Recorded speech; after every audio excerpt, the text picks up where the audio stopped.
What is up, chat? So in today's video, we have the 2022 Tampa Bay Rays. Let's not waste any time and let's get right into it. So behind the plate, we're gonna have probably one of the better catchers in baseball right now, Mike Zenino. Very good defensively, very good power. Not very good power or not very good contact versus righties, but we'll make it work. I think he's gonna be very good for them as he's been in past years. I don't think they have anything to worry about with Zenino.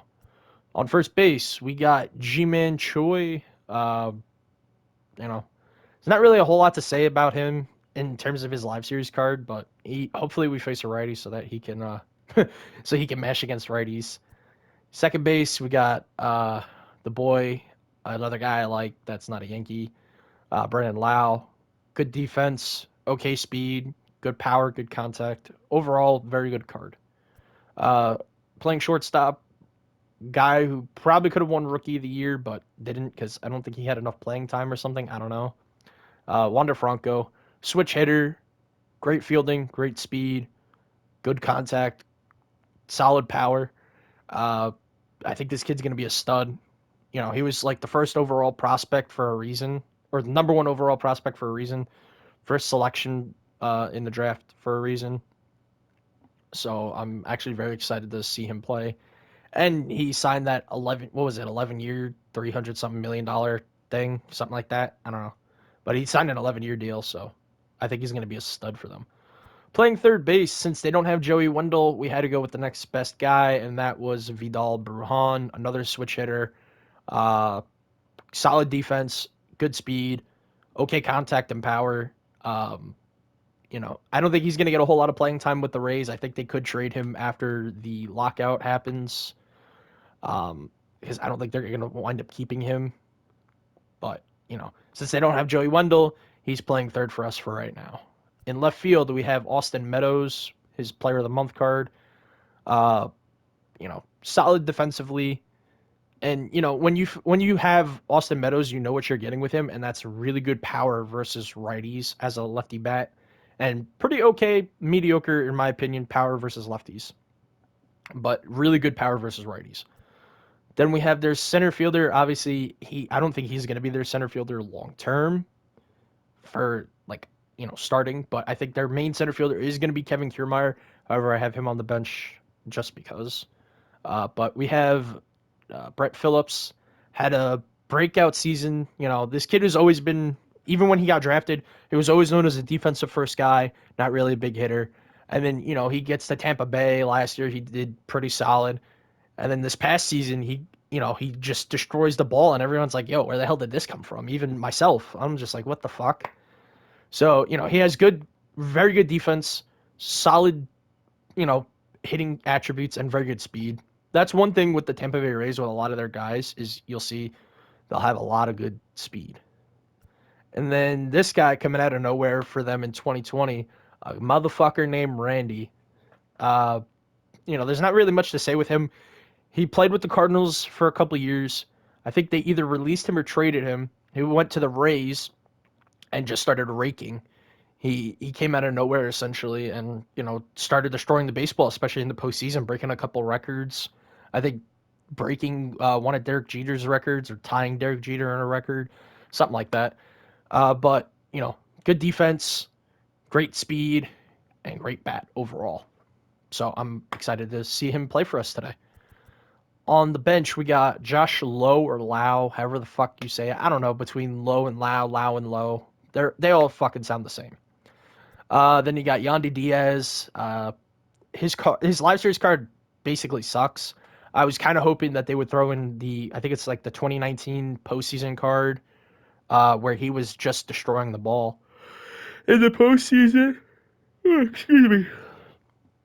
excuse me. So I thought that would have been very, very good if they had that, but they don't. So this is who we're stuck with, is this live series. Backup catcher, we have Francisco Mejia. Not really much to say about him either, except he's got a really good arm. His bat kind of sucks, doesn't have speed, not very good defensively in terms of his fielding and his reaction, but he does have a very strong arm. This is another pretty solid guy. Margot, he had a really good postseason last year. You know, he destroyed the ball like almost every time he was up at the bat or up at the plate. Uh, you know, good speed, okay defense. But his live series card has no no power, no contact really whatsoever. But he's going to be like here for a defensive replacement, obviously. And then we have the 2020 postseason Kevin Kiermeier, which I was surprised this card even was like a thing. But you know, Kevin Kiermeier, another guy, defensive first, very good speed, mediocre bat, but on this card it's like non-existent in terms of having a bat. It's just very good defense, very good speed. On the pitching side of things, probably going to be getting the start here today. We got Shane Baz, young gun, coming up for the Tampa Bay Rays. He's got some really good stuff. I think he's going to be very good for them because they know how. They're like one of the best teams, especially I think in the East, that develop pitching very well and know how to like transform a pitcher who's like very mediocre and just turn them into like a godsend. Because we've seen it in past years with guys like I forget what his name was. The dude this past year, the dude that was like he did like roofing or whatever or solar panels, and they gave him a call and they said, "Hey, you want to come play for us?" And he was like, "Sure." And he turned out to be very good. He was a reliever. I forget what his name was. Then you got Tyler Glasnow. He's going to be like one of our backup relievers or guys out of the bullpen if Boz doesn't do very good. This dude is fucking really good and really fucking tall.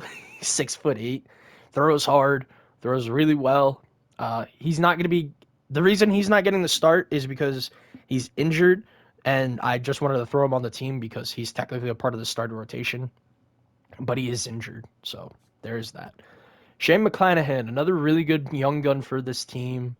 Um, you know, I was hoping they would have a future stars card of him and Brendan McKay, or just like a boosted overall card of Brendan McKay, but they didn't give us a Brendan McKay card, so Shane McClanahan's the other one, and he does have a tiny bit of hitting, but if you guys go back to last year and look at Brendan McKay's card, that was a good card to have for like hitting stats.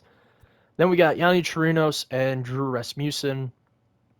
Uh, there's not really a whole lot to say about those two. Those are just guys that are for probably like the back of their rotation in terms of the game. That you know they'll go out there and have some really solid starts. You know, give them a couple innings, probably like 7, 8 innings, if not a little shorter, and then you know they could bring them out and or take them out and just go to the bullpen, which is in terms of the game it's god awful, but in terms of IRL, it's fucking disgusting.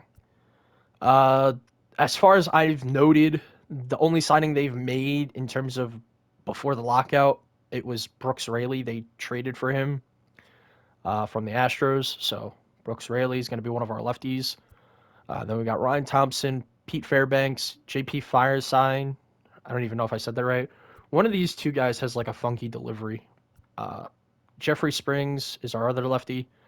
Matt Whistler, I think between Whistler, Fairbanks, and Firesign, one of those three guys has a funky delivery, or even Thompson maybe. I don't know.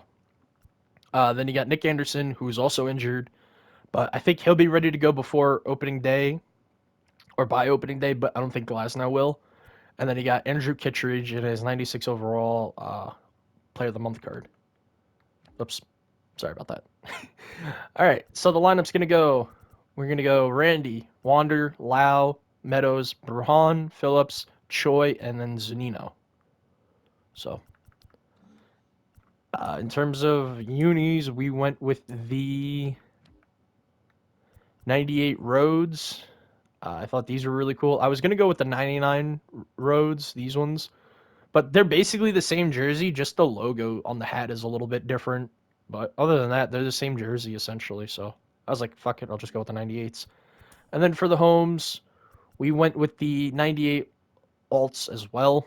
I genuinely do like with the all black jersey. I think those are really clean jerseys for a lot of the baseball teams who have the black jerseys or have worn black jerseys. I think they're very, very sleek, very clean. So let's get into it. We're facing parallel 5 DeGrom. Yikes. And we're in Shea Stadium. All right. Oh boy. All right, boys. Wish me luck. Kinda with G-Man. I didn't miss it too much. That's... Wow. That got out? That really got out. Wow. I'm not replaying that, bro. That's him. I swear to God, chat, I'm not replaying that. But it's a base hit nonetheless.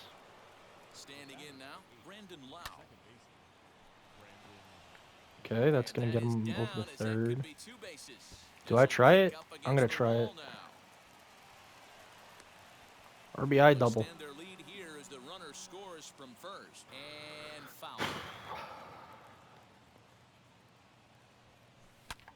Scorched to third.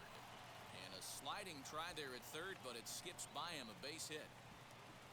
And he is safe at the plate. It's now a 4-0 game. That was a shit hit, I think. It wasn't too bad. No. I would replace Eric Davis, I think, personally. Personally, I would replace Eric Davis. And this is on the ground to first. Could be two. Nope. He does have very good speed, I'll give you that, but I don't think personally I like him. Oh my god. What the fuck is going on with the fucking fielding, bro?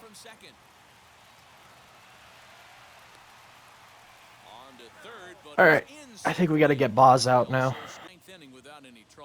First pitch on its way.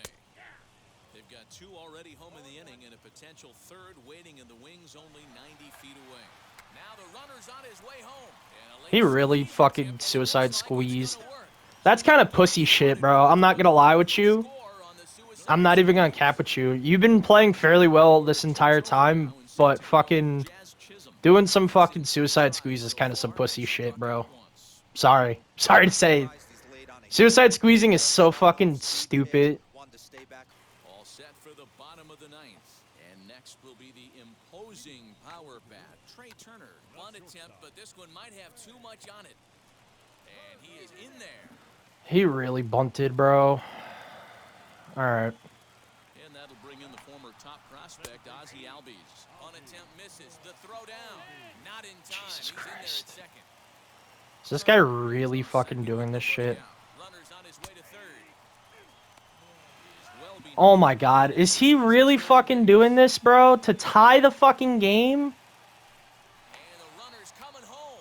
It's bunted into the air. Dude, this guy's on some pussy shit, honestly. Honestly, bro. I'm sorry, dude. You were playing very good up until this point. Now you're on some pussy shit. This is some pussy shit where you have to fucking suicide squeeze just to fucking do anything. Like, again, this is not you. I know this isn't you. See, that's some fucking pussy shit. That's some pussy shit, bro. We shouldn't be tied 4-4. We should be up 4-2 at least.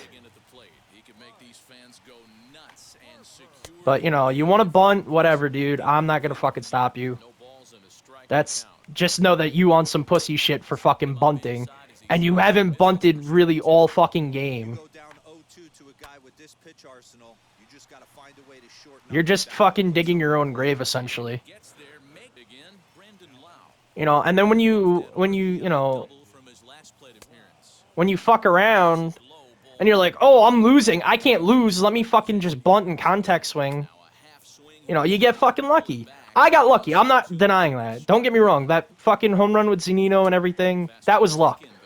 But this kid got lucky to a whole new level. He could not touch Shane Boz to save the life of him.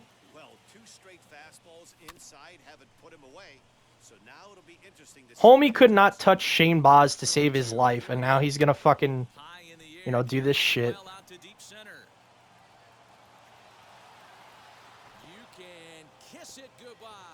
LOL. exactly what I'm talking about. You're doing some pussy shit. You know this isn't you. I know this isn't you. But you want to do it? Go ahead, bro. Don't fucking do some pussy shit, bro. That's not how you fucking win games. You win games by working counts, taking pitches, you know, not bunting for fucking bullshit. 2-1 to Piazza. Everyone in the ballpark knows what the pitcher's intentions are in this situation. Great job at the plate to lay off a tough pitch in a good spot. Harper stands at third with one gone in the inning, and he fouls this one off. Swing and a miss, and they'll dodge a major. You see what I mean? That time, 2 away. Bo Bichette will be called upon here. Is this finest Bo or no? It is. How do you have finest Bo, but you don't have finest Soto? He hits it hard to the right side. Reined in. As much as I don't want to say it, GG's. Ball game is over. It was a good game up until you started bunting for bullshit, but Only one GG's. played victorious, and all that's left now is the celebrating and the unveiling of the rewards. A 6-4 finish in tonight's. All right, boys. Thank you for watching. Please make sure you guys like, comment, and subscribe. And I'll see you next time.